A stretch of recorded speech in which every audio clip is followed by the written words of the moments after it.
Bonsoir Monsieur Emmanuel Le Chypre. Bonsoir. On parle de cette espèce de plan Marshall, alors vous allez nous dire c'en est un ou pas, 200 milliards prévus par l'Union européenne pour injecter dans l'économie espagnole et la sauver. L'économie européenne, et pas seulement espagnole. Oui, en partie. 200 milliards seuls pour l'économie espagnole, ça lui ferait vraiment du bien. Non, c'est tentant effectivement parce que le plan Marshall, c'est, si on le met en dollars d'aujourd'hui, ça représente une centaine de milliards d'euros. Donc là, on parle de 200 milliards.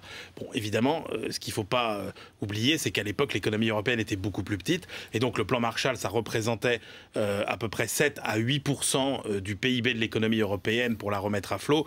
Là, ces 200 milliards, ça n'est quand même que 2% de l'économie européenne.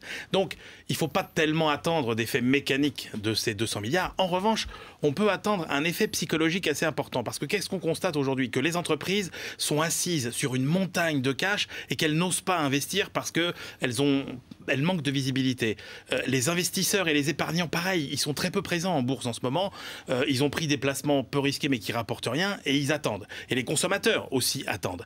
Et donc, on se dit que finalement, ce plan de relance pourrait être le déclic qui permettrait de mettre l'accent sur des projets d'avenir, sur des secteurs comme les nouvelles technologies, les technologies vertes, les infrastructures, etc.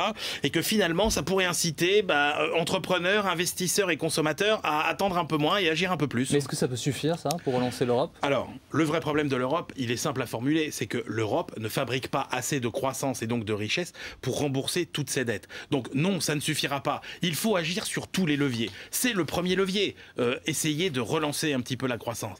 Mais il faudra aussi libéraliser, aiguiser les conditions de la concurrence pour aller vers des réformes qui rendent nos économies plus agiles. Ce sont les réformes libérales demandées par le gouvernement, faites en Italie et demandées par la Banque Centrale Européenne. Et puis il faut pousser la Banque Centrale Européenne à empêcher la hausse des taux d'intérêt dans les pays où ils sont sous tension. Donc elle achète les emprunts d'État des pays en difficulté, comme l'Italie, l'Espagne. Et puis surtout, ce qui nous ferait du bien, c'est que la Banque Centrale Européenne joue un affaiblissement marqué de l'euro. Ça serait une formidable bouffée d'oxygène. Merci beaucoup Emmanuel, on se retrouvera tout à l'heure.